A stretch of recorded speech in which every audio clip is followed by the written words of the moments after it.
تجارت چھوڑی اور بھاگ کے مکہ میں آئے۔ ابو جہل غضب ہو گیا۔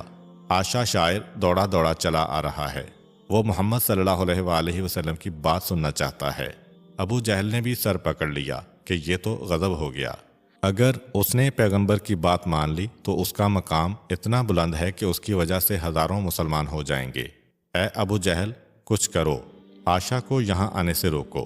اب ایک میٹنگ بلائی گئی کہ عائشہ جو ہے یہ سب سے خطرناک آدمی ہے، اس لیے کہ اس کی ایک اہمیت ہے، ایک نام ہے اس کا۔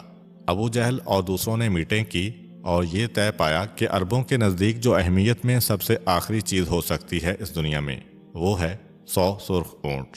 کہا کہ 100 سرخ اونٹ دے کر اس کو روکا جائے کہ مکہ میں یہ قدم نہ رکھنے پائے، کیونکہ مکے میں اگر آ گیا تو رکنے سے بھی نہیں رکے گا۔ ابو جہل کو فوری طور پر جلدی سے بھیجا گیا اس مشن پر۔ سرخ اونٹ لے کر یہ نکلتے ہیں اور عائشہ مکے میں داخل ہونے والا ہے۔ راستے میں روک لیا اور اس سے کچھ باتیں کیں، جس کے نتیجے میں عائشہ نے 100 اونٹ لیے اور بڑی خوشی سے واپس جانے لگا۔ مگر اس میں پھر ایک غضب ہو گیا کافروں کے لیے کہ جا رہا تھا بڑی خوشی کے عالم میں۔ پروردگار ایک طرف تو حق کے راستے پر آتے آتے واپس پلٹ جانے والے کی سزا بتانا چاہ رہا ہے، دوسری طرف تائید اسلام۔ جب یہ واپس جا رہا تھا بڑی خوشی کے عالم میں، تو اپنے اونٹ کو تو اس نے اڑا کر پھینک دیا کہ سرخ اونٹ مل گئے ہیں، اس کا اب میں کیا کروں گا۔ جیسا کہ اچھی گاڑی کو بندہ خریدے تو پرانی کو دور کر دیتا ہے۔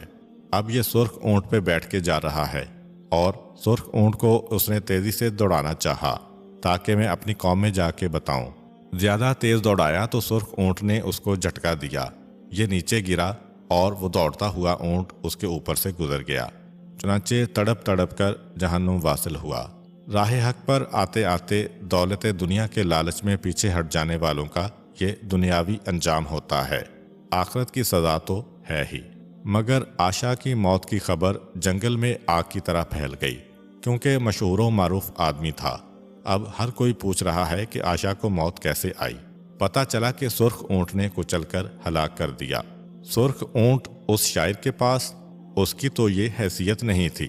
اب پورا واقعہ پھیلتا جا رہا ہے، یعنی جو قدم اٹھا رہے ہیں وہ انہی کے خلاف جا رہا ہے۔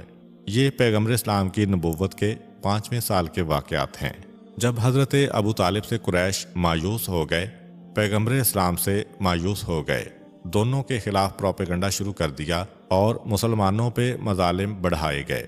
اتنے مظالم بڑھائے گئے کہ پیغمبر اسلام نے کہا کہ مسلمانوں، ابھی تو بہرحال میرے چچا موجود ہیں، مجھے تو کوئی نقصان نہیں پہنچا سکتا ہے، تم لوگ اپنی جانوں کی حفاظت کے لیے مکے سے ہجرت کر جاؤ۔